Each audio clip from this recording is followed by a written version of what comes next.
You go to approach a dog and they say, it was old advice is you got to let the dog smell you. So let's just say this is a random dog and I want to go and say hello to the random dog. What people typically do, they walk up, they stare into the dog's eyes and they put their hand out for the dog to smell. A dog can smell you from half a block away. So for you to shove your hand into their face, you're just giving them something to bite if they're a little bit unsure, insecure, and act defensively, so aggressively. So a couple of tips here that I would like you guys to think about is, if you are around random dogs that you don't know, first of all, you don't need to pat any dog. Dogs don't need to be pat, especially if you don't know the dog.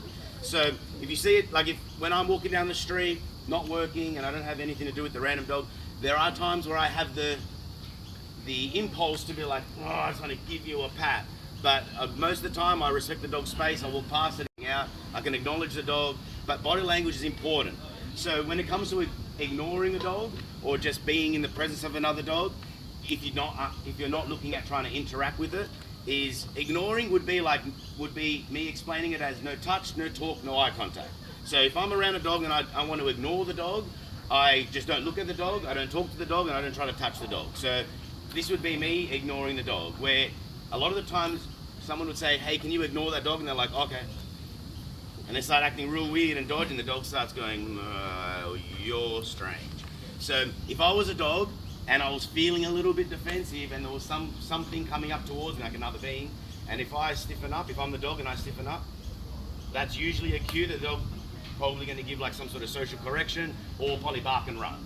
So being too stiff and weird around a dog, like, oh, hello, dog, and start doing this, the dog starts going, all right. So what I like to do and how I explain to people how to approach a dog is, if I wanted to pat this dog, a couple of things. First of all, to my space.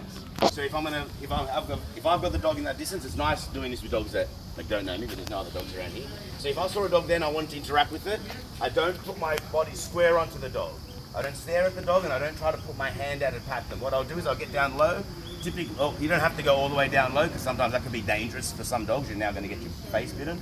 So you can be standing up, but I like to put my side to the dog for a few reasons. First of all, I'm not displaying this sort of body language to the dog, which can be a little bit threatening, but being side on makes me look a little bit less threatening. Number one. Number two is for the safety reason. If I'm here and the dog bites me, I've given all of my vitals to the dog, where at least here, if the dog in a bad situation is going to bite you, this is a muscly part of your body, so it's a little bit better to get bitten there, I guess. So, and then of course, if you're right down low, hey buddy, it'd be awkward if my dog didn't come up to me. So I tap my leg and I'm like, hey, if the dog willingly comes up to me, then there's a little bit more of a chance that I can interact. If I've got the dog coming up close to me, I don't put my hand over the top of a dog's head, because dogs can feel a bit shy, and if they feel like they're trapped, they're going to try to bite you. So I like to go down the side of the body, or side of the neck. And sometimes you can be around a dog and you don't really have to touch them.